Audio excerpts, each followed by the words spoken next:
Au cœur de la luxuriante forêt d'Afrique de l'Ouest se nichait le paisible village de Niam, un lieu où les traditions ancestrales étaient respectées et où les esprits anciens veillaient sur chaque génération.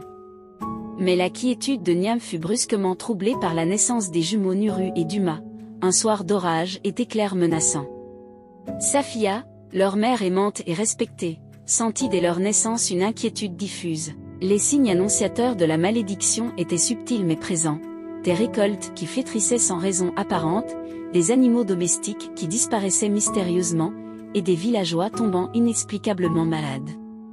Les jumeaux, Nuru et Duma, semblaient étrangement fascinés par ces événements, leurs jeux innocents prenant une teinte sombre et inquiétante. La peur s'insinua lentement à travers le village. Les enfants évitaient Nuru et Duma, terrifiés par leur présence et les histoires de cruauté qui commençaient à circuler. Safia, déchirée entre son amour maternel et la réalité terrifiante, chercha désespérément une solution. Le vieux chaman du village, Baba, après un rituel intensif, révéla que les jumeaux étaient possédés par des esprits maléfiques attirés par leur naissance tumultueuse sous le regard menaçant de la nature. L'angoisse atteignit son paroxysme lorsqu'un incendie dévastateur ravagea une partie du village.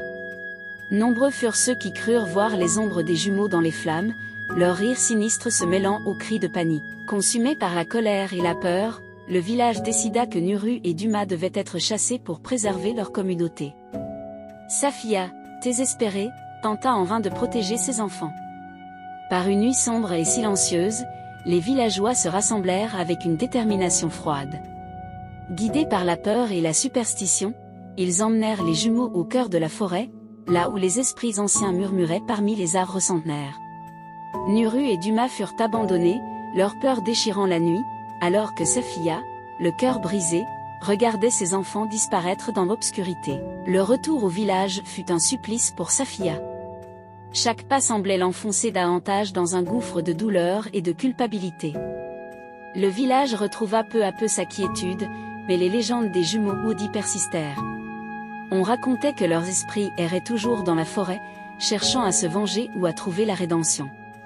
Safia, devenue une figure solitaire, passa le reste de ses jours à prier pour la paix de ses enfants, espérant que leur souffrance trouverait un jour son apaisement. Son histoire, marquée par l'amour maternel et la tragédie, devint une légende, un avertissement poignant sur la fragilité des frontières entre l'innocence et le mal, entre la protection et la peur.